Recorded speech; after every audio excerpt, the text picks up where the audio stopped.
Oh man, I heard everything. I mean, the main thing is Larry is better than you. Larry's gonna kill you. You can't beat the Celtics. We own you, and on and on and on.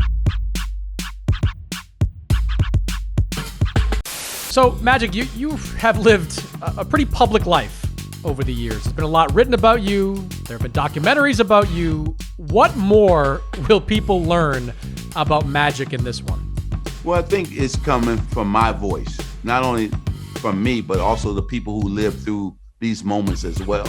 Now you get the real Lakers talking about Showtime, Kareem, Cooper, Byron Scott, Jamal Wilkes, Norm Nixon, Jerry West, Coach Riley, the real Lakers.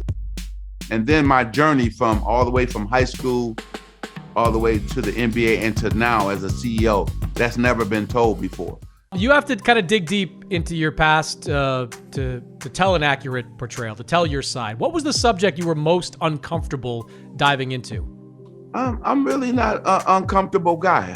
I lived through it. I have always been a guy who want to tell the truth and set the record straight.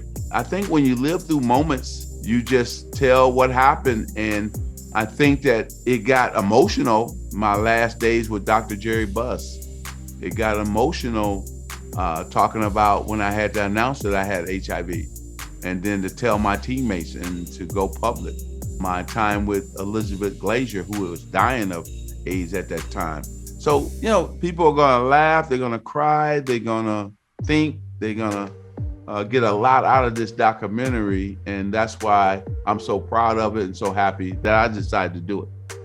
A lot of people remember the moment that you announced that you had HIV. It's one of those kind of where were you type of moments for people that follow sports. As you look back on that moment, what was that like for you? You look back and it was difficult, right? I was on top of my game. We got beat by the Bulls in the finals. I'm thinking, okay, we're going to go back next year and we're going to beat them. I'm thinking, okay, I get a phone call to come home from Utah and my whole world changed in a matter of, all of 5 minutes, right? And then it went from changing to, am I going to die? Because it was like a death sentence at that time. But the unknown really was driving me crazy. And that I had to retire when I had a lot of great basketball left in me. Once I got over that shock, now it was time to change the world and do some really good. Go out and educate people about HIV and AIDS and dispel the stigma attached to it and drive the numbers down in the Black and brown community. So it was time to go to work, and that's what I did. Magic, before I let you go, as we talk today, Kyrie Irving was just fined $50,000 for engaging with Celtics fans, obscene gestures, whatnot. I don't think anyone's as familiar with the animosity of Celtics fans as much as you. You probably heard a lot in your time. I'm curious about what kind of things you heard when you were playing at the Boston Garden in the 1980s. Oh, man, I heard everything. I mean, the main thing is Larry is better than you. Larry's going to kill you. You can't beat the Celtics. We own you. And, on and on and on. I mean, we heard so many different things and saw so many different signs. But for me, it never got to a point that I wanted to, do anything to the fans. I mean, because they were passionate about the Celtics. And I tell people, if you think about the two fan bases who were just really love their teams, the Celtics and the Lakers, they love their teams. They are loud, they're crazy, they're a great fan base. And so only way you can shut up Celtic fans is to beat them.